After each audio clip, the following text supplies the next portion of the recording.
Let's talk about Pom Poko. On the surface, the film is about conservation of nature. But if you look at it deeper, it looks like Takahata commenting on labor disputes. But both are wrong. The film is actually criticizing fantasy movies. First of all, let's go back to Grave of the Fireflies. This beginning sequence, Ghost Seita looks straight at the audience. This means the movie character is aware of the existence of the audience. And when Seita looks at a different direction, he's leading us, the audience, to look at that direction. He's saying, look this way. What you see there is the current Sannomiya station. You've seen this picture before, right? The pillar, the ashtray with a distinctive design. Then another Seita appears here. The ashtray disappears.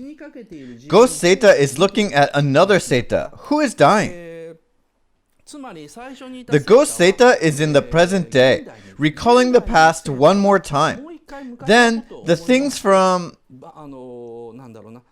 the present day disappear and dying Seita appears. In these first few seconds of the movie, Takahata is telling the audience that he is going to talk about this poor boy who is bound to the mortal realm as a ghost. But you don't get this message until the very last scene of the movie. In the last scene, you see Ghost Seita and Ghost Setsuko. Setsuko is lying down.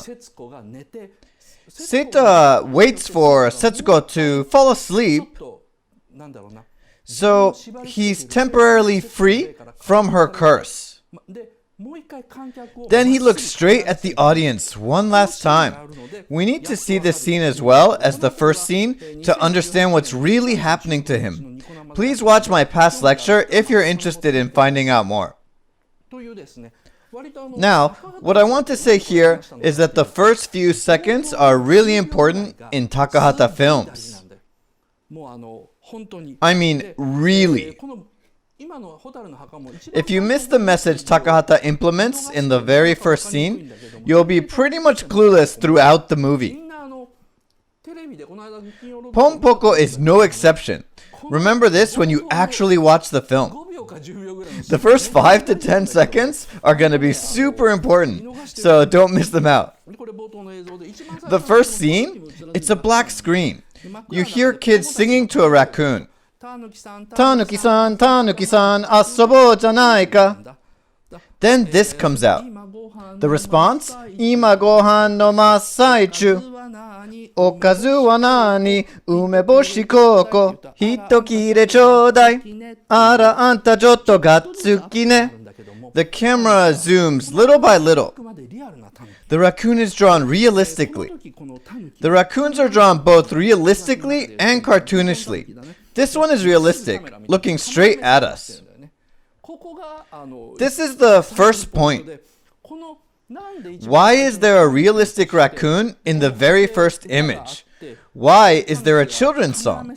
And why is the raccoon looking at us?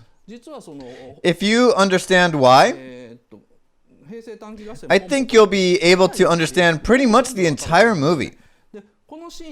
There are 2 messages hidden in this scene. One is simple. It's about the plot. In the song, a human says to a raccoon, "Let's play." The raccoon says it's still eating. The human asks what it's eating. The raccoon answers, "Pickled plum and radish." The human asks if they can have a bite. Then the raccoon says, "Oh, aren't you greedy?" Little by little, humans take away the hills and fields, which were originally the raccoons' territory, saying, "Can we have a bite?" The raccoons don't realize how dangerous humans are until they lose all their territory. What greedy means is that the raccoons are surprised by how greedy humans are. Humans take advantage of the peace-loving nature of the raccoons. This is what the first 10 seconds of the movie is telling us. This is pretty simple, nothing complicated. Knowing the tendency of Takahata films, you'll be aware that there should be something in the beginning. But the other message hidden behind why the raccoon looks at us is so hard to get. Actually, you have to watch the movie until the end to fully understand the reason. As I said earlier, Pom Poko has been largely misconceived.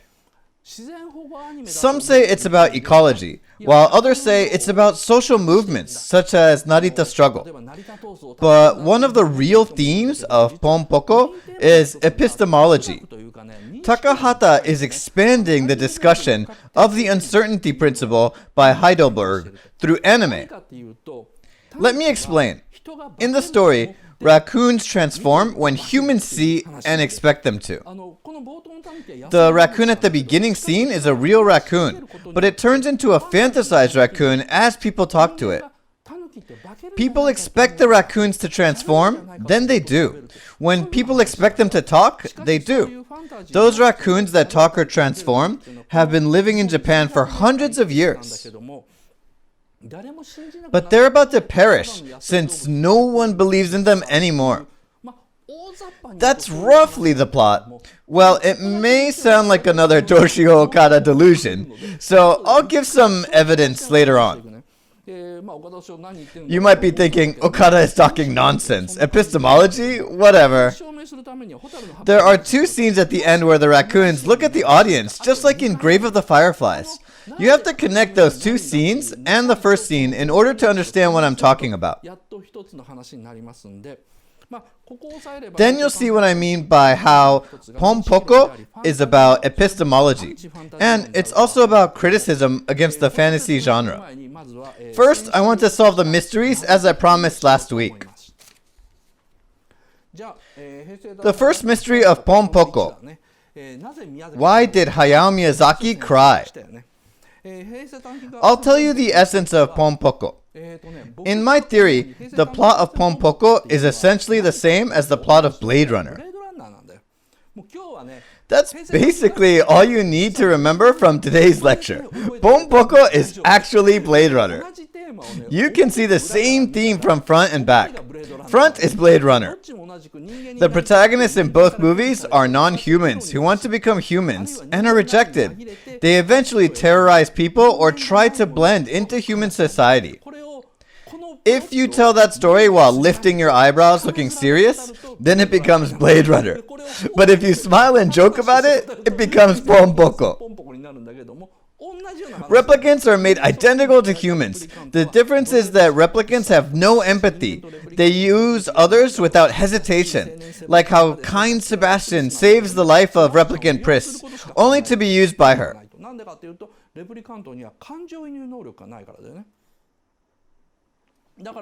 They don't enter into others' emotions.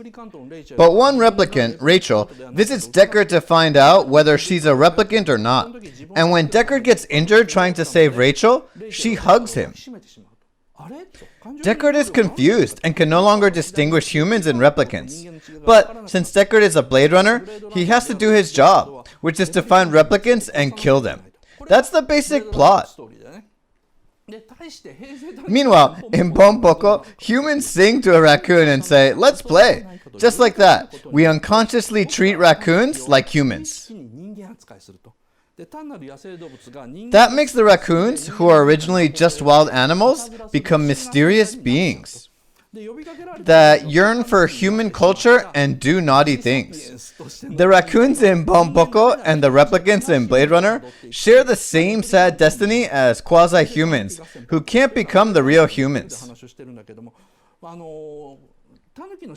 Shokichi is the protagonist of Pom Poko. He's always looked up to human lives since childhood. So he used to play on a swing by himself at night, or go to see Japanese Dolls Festival and admire it. He yearns for humans and wants to become one so badly. On the other hand, Gonta, a huge raccoon who looks middle-aged, says, "I'll kill the humans who stole our home," and becomes radical. Shokichi's other friend, Ponkichi, says, "I just want to live away from humans as a raccoon." Shokichi later finds out that Ponkichi wished to live as a raccoon for a long time. Now one day, they find out about a large residential development in Tama region, which gives Shokichi an excuse to study and transform into his beloved humans. He's even determined to refuse estrus in spring. He tells his mate Kiyo, "We should stay chaste eternally." It sounds like modernist, or should I say Christian thought. It's a Christian idea that being a human means to control animal instinct and act rationally. Shokichi tries to be more human. That's how hard Shokichi tries to deny his identity as a raccoon and become a human. But regardless of his wish, humans pursue the development of Tama New Town, pushing the raccoons towards extinction. The extremists like Gonta use their transformation skills to scare the construction crews, kill 3 of them, and injure more. But just like the rebels of replicants in Blade Runner, the rebels of the raccoons don't impact society. And just like Deckard, Shokichi escapes with Kiyo and decides to blend into human society. So thematically, Blade Runner and Pom Poko are almost identical, but the difference is that Takahata directed it in a way that doesn't look tragic. It's sad how the raccoons are so desperate to become humans, but the humans go, "Look, raccoons, can I feed them?" They only think of them as cute animals. There's a huge misunderstanding between them. So to answer the first mystery, I think this is one element that made Miyazaki cry. Or maybe he was moved by the cruel destiny of the raccoons that seemed to be the metaphor of how the labor dispute, which he dedicated his youth to, ended up.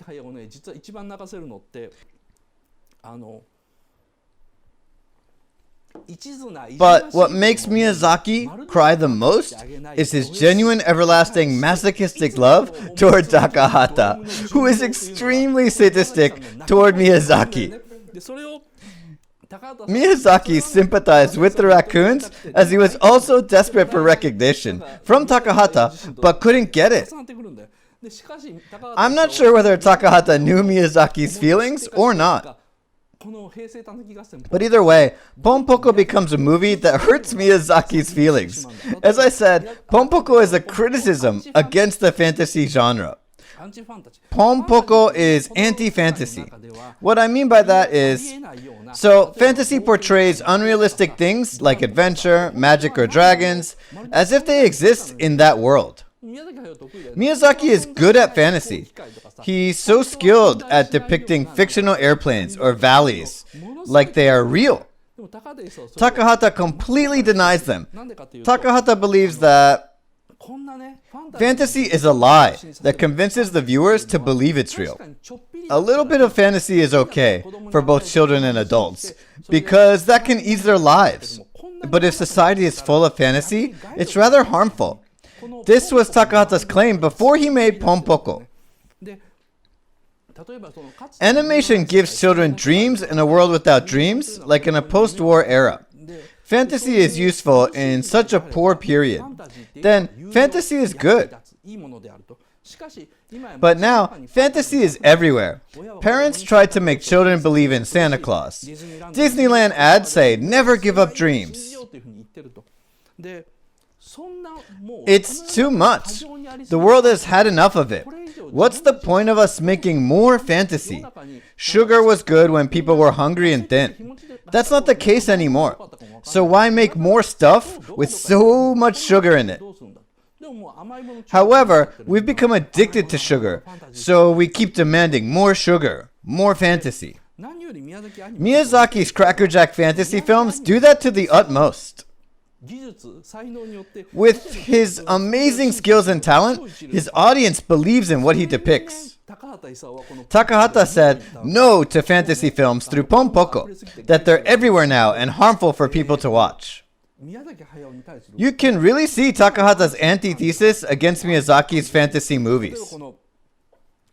For example, during Operation Goblin, you see some Ghibli characters among the goblins. I mentioned this to you in the other lecture, but again, Operation Goblin doesn't affect human society. People watch it and say, that was fun. The raccoons expected this operation to affect the humans into canceling the Tama New Town development. But people saw it as a show. Miyazaki and Takahata worked for Toei Animation, whose slogan was to change the society. Ghibli inherited it, and Takahata completely denied it. Takahata's got a point. Look at some of Miyazaki's movies. Nausicaa and Totoro told children to go into nature more and play there. Raputa said people have to live with the earth. But the children only rush to the movie theaters in joy.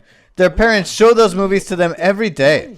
And they tell Miyazaki, oh, thank you so much. My child behaves so well when I show them Raputa. It's so ironic.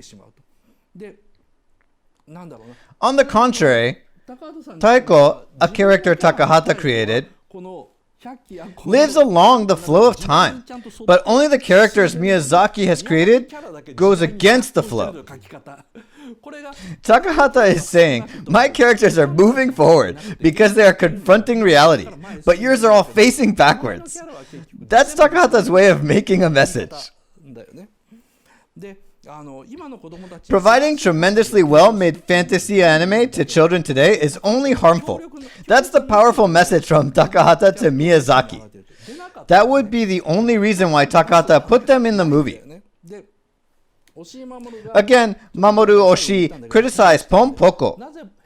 He's complaining, so Pom Poko is about preservation of nature. Then draw nature more beautifully. But for Takahata, drawing nature excessively beautiful is like using artificial sweetener. Nature is beautiful if it's drawn accurately. If people don't find it beautiful, it's their fault.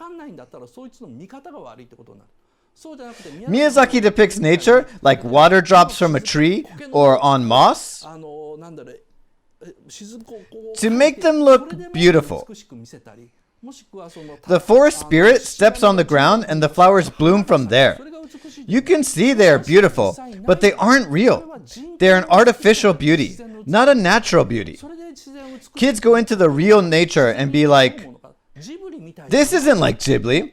Isn't there somewhere more beautiful like a Ghibli movie?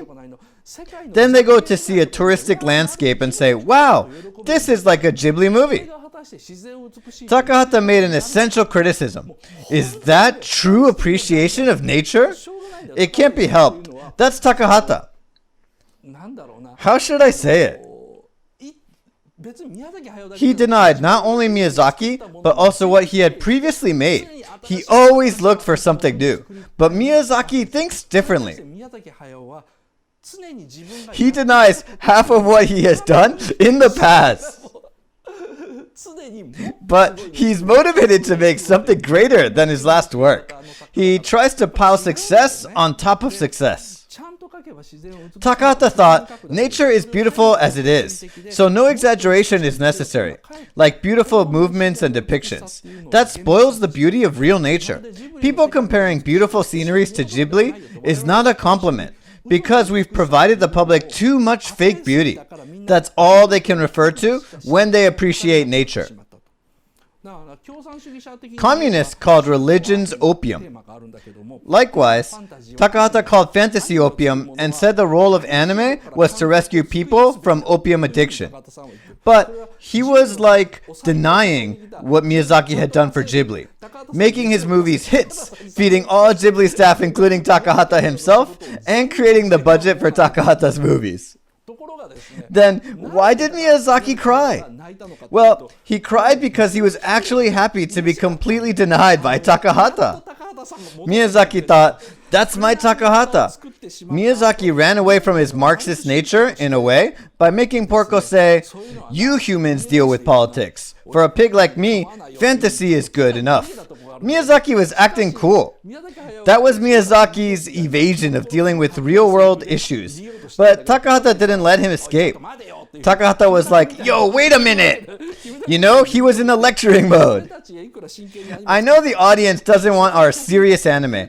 Anime films are mere entertainment for couples and families who only want fantasy that can purify their feelings. They endlessly want opium. But you and I must never compromise. We have to keep making proper anime. Miyazaki had been feeling sad, thinking Takahata would never bother to get mad at him.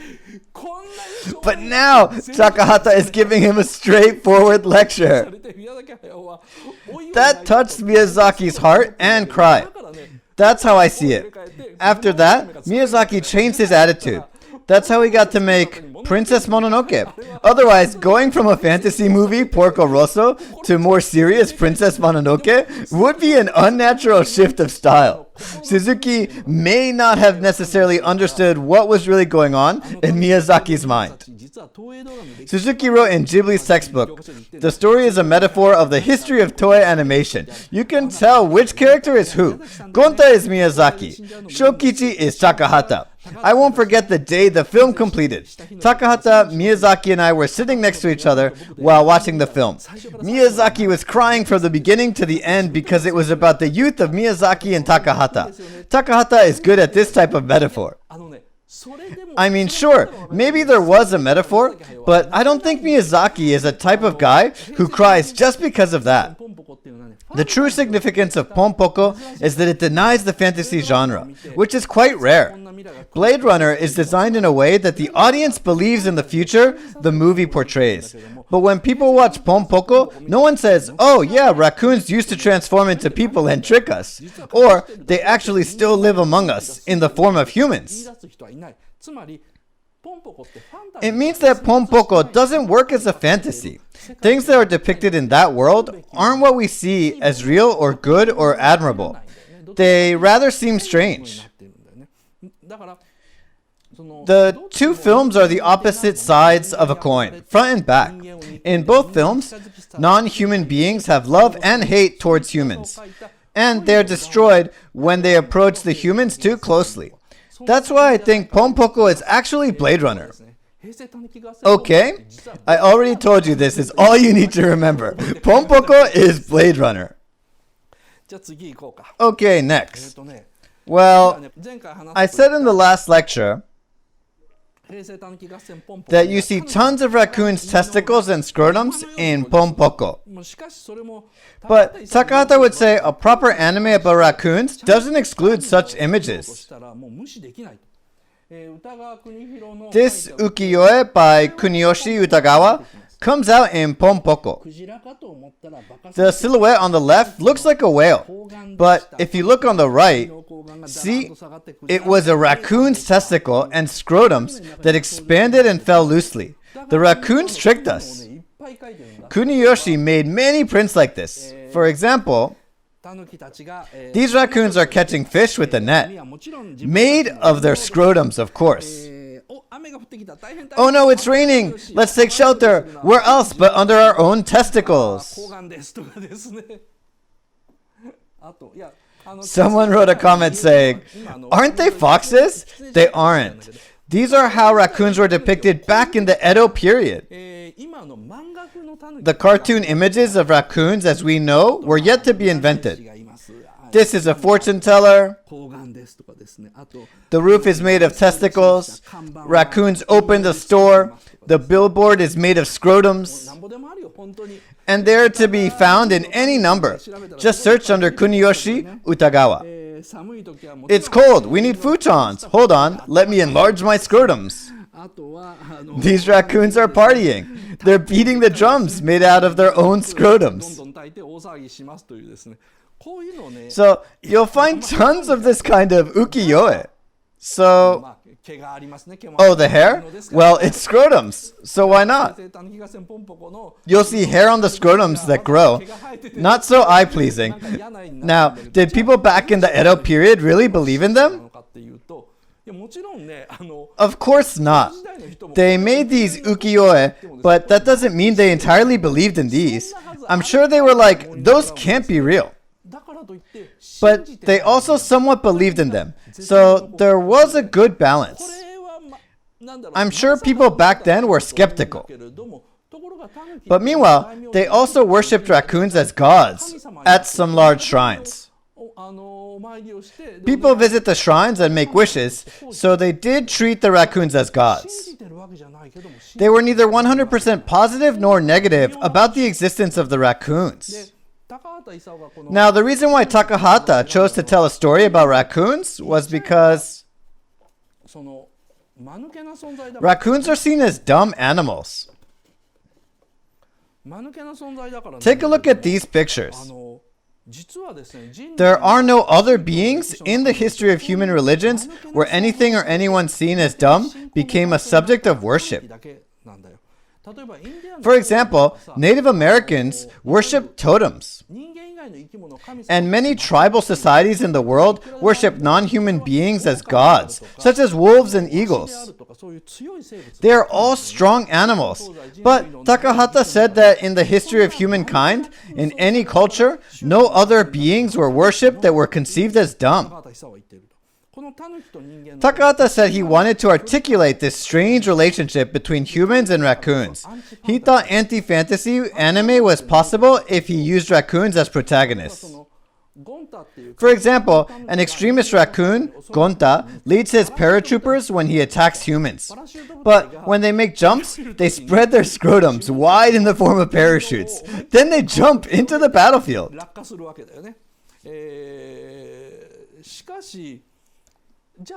But when we see them, do we believe in them? We don't. But Harry Potter, the beaming magic, the fantasy stuff, we take them for granted. That's because they are fantasy. We don't give them second thoughts. What Takahata did was to use the outstanding anime technologies of Ghibli and create a world that the audience couldn't take for granted. That's anti-fantasy.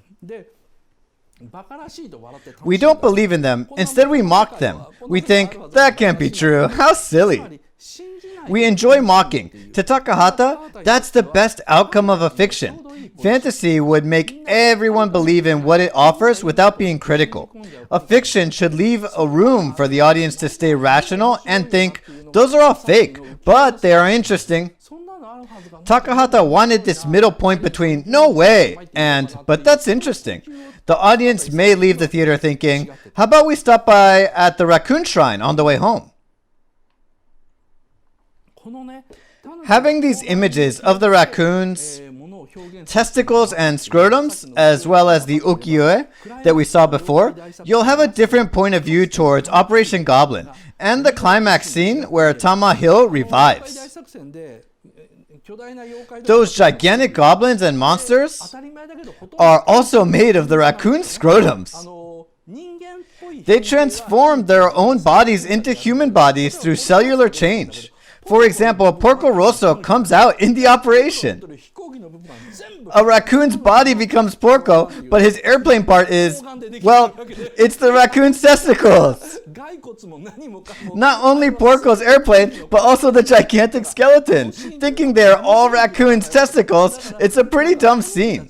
If you don't think like that, it's a lovable scene where the raccoons are using all their might to challenge humans, but at the same time, it's dumb.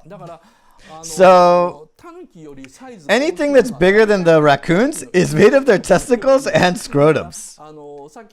You guys might be excited when you find Ghibli characters and say, look, there's Kiki! Oh, there's Totoro too!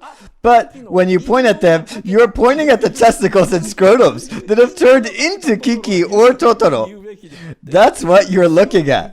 Isn't that silly? Takahata wanted to depict that kind of silliness in his movie. How about the scene where an old man makes the cherry blossoms bloom instantly? Sure, that's a cool magic trick. It's proof that some raccoons can create illusions. But to create illusions, they need an energy source. The raccoons generate energy by putting their hands together to discharge electricity, or pedal bikes hard. In Operation Goblin, the raccoons make a huge structure in the form of a welcoming cat. That huge structure is also made of the raccoon scrotums. That's the worldview of Pom Poko, where a huge structure is made of electricity-powered scrotums, but inside the structure, you see a mysterious illusion. Takahata must have been very logical in these depictions. By being logical, he wanted to articulate the silliness. At the end of the movie, you see Tama Hills reviving in front of the raccoons. The nature that has now disappeared. Those who like to receive ecological themes from Ghibli movies may think it's a scene that describes how nature is great and people should live more humanely. But if you understand Takahata's intention behind featuring raccoons in the movie and seeing all those scrotums, you'd know that the illusionist image of Tama Hill is actually enlarged scrotums that have spread to the horizon. The raccoons are making their last effort as a team, letting out all their remaining energy. The residents in Tama see that illusion made of testicles and scrotums and go, "Oh look, there's Grandma, you're back!" It's such a dumb scene. It's dumb, but it also makes us feel nostalgic. And there's something about it that moves you. Takahata is trying to create a mixture of dumbness and nostalgia. So, the raccoons successfully trick people by making them feel nostalgic. But not only that, they trick themselves as well. So they get emotional and run toward the illusion. This plain silliness derives from Rakugo, an old style of Japanese comic storytelling. Takahata is trying to tell Rakugo in Pom Poko. The story of the movie is similar to an episode called Nikai Zomeki, but it's unlike other Rakugo. Zomeki means to make fun of. There is a young master who loves going to Yoshiwara, a traditional Japanese red light district, so he's never home. The head clerk is mad at him, but he says, "I don't like going out. I love staying home. I won't leave home if someone opens Yoshiwara on our second floor." The young master is being unreasonable, but the head clerk says, "Very well, give me some time." And 3 months later, the head clerk comes to the young master and says, "It's ready. Come upstairs. It's open from tonight." The young master is astounded. "You mean Yoshiwara? On the second floor?" I mean, Yoshiwara is not a building, it's a district. But the head clerk says he built it on the second floor. The young master goes up the stairs and ta-da! He sees a long avenue with red lanterns. It's Yoshiwara, but there's no one there. I mean, of course, right? But the head clerk says, "It's better this way. Imagine a non-busy hour. You may not get laid, but you can roleplay flirting with 1 or 2 prostitutes waiting for a customer." So the young master walks along this huge avenue. I mean, it's Rakugo, so anything goes.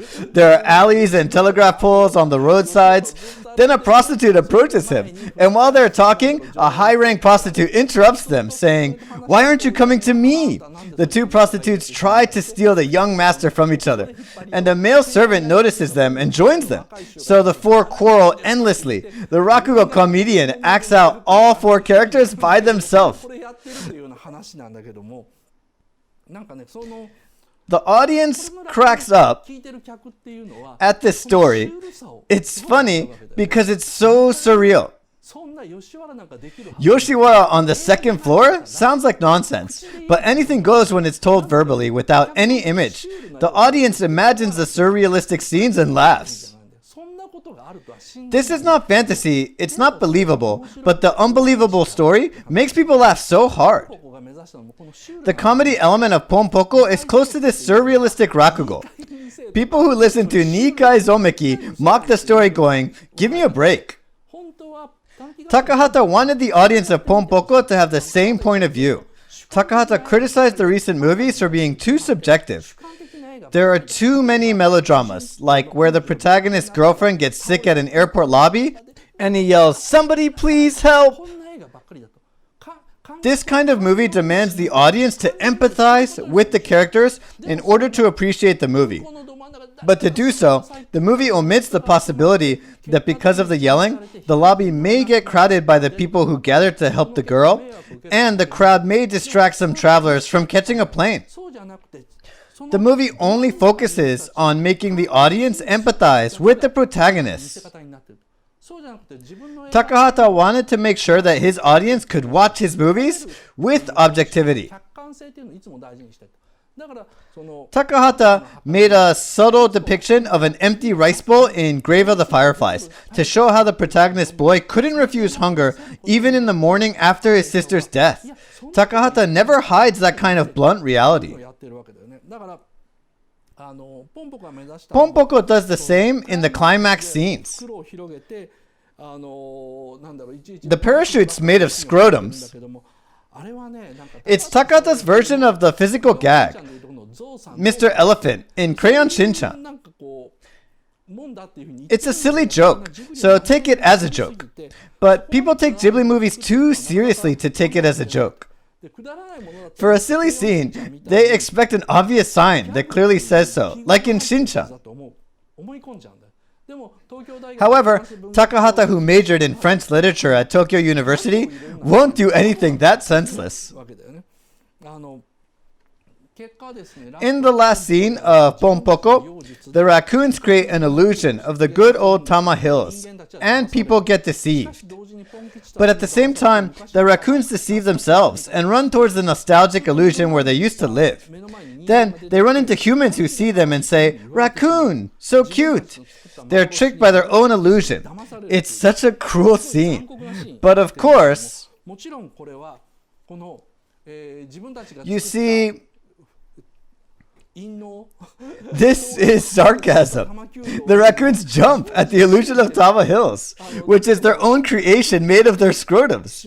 It's sarcasm towards Miyazaki, who always ends up falling in love with the female characters he creates for his anime. But Takahata's sarcasm is way too deep. He's like serving us this Tokyo University French literature flavored espresso, which is too deep even for me to fully appreciate it. The cruel last scene of Pom Poko is Takahata's criticism of Miyazaki's tendency to fall in love with his own characters. Takahata is telling him, "What's wrong with you?" Takahata, who can do this, is just amazing. It's already been an hour. I'm in trouble. Let me just give a quick rundown of the next lecture. We'll go over The Wind Rises in the next lecture. I titled it The Love of a Psychopath. TV commercials came up with catchphrases like a friendship that transcends time and space. Ugh, awful. I mean, come on. So it's a friendship between a Japanese and Italian airplane designer? The Italian man just came out in a dream. You call that a friendship? You don't just dream about some famous person and call them a friend. That's called a dream. A friend that transcends time and space? Cut the crap. Oh well. What I need you to know as a preview, Jiro Horikoshi, the protagonist of The Wind Rises, always pays attention to women. This is definite, so look for these scenes. The first, flying scene inside Jiro's childhood dream, he flies in his village on the airplane he's made. He goes under the bridge and close to the villagers, but no one notices him. However, only the female workers at a factory notice him and say, "Look, he's in an airplane. How wonderful." They wave their hands at Jiro, and Jiro waves his hand back. Only women can see Jiro, not men. Really, Jiro in this scene is such a virgin. Jiro becomes an adult, graduates from college, and enters Mitsubishi Aircraft Corporation in Nagoya. The first day at work, his boss, Kurokawa, scolds him for being late while they walk through the hallway. Kurokawa is pretty mad and into lecturing, but Jiro can't help looking away. He's looking at the designer girls inside another room. When they pass by each other, Jiro looks at them again. Miyazaki neatly draws the movement of Jiro looking at these girls. He's not trying to recreate the real Jiro Horikoshi, the model for the protagonist Jiro. Miyazaki thinks of the movie as his will. It's about who he is, a man who chased his dream, a man who can't help glancing at the new young female staff. He's making an honest confession about himself. So it's something you should look into when you watch the film. Miyazaki also makes a confession that he's only nice to beautiful girls as Jiro is cold to his ugly sister. He finds a stranger girl on the street and buys her a cake because she's pretty, but the girl notices his intention and runs away. Jiro is left behind on the empty street at night, wondering why he got rejected. It's a pitiful scene. But he doesn't realize why he was rejected by the girl he approached. He's kind of like a psychopath. Miyazaki knows that's part of his nature. Jiro doesn't realize why he got rejected by the girl, but Miyazaki does, so he turns it into images. Pay attention to this and other scenes that I've told you about, and you'll enjoy the movie more. It's already 9, so that's it for the free part. Now the questionnaire. In the second half, I'll talk about why the raccoon stares at the audience in the beginning scene, and why there are 2 similar scenes at the end.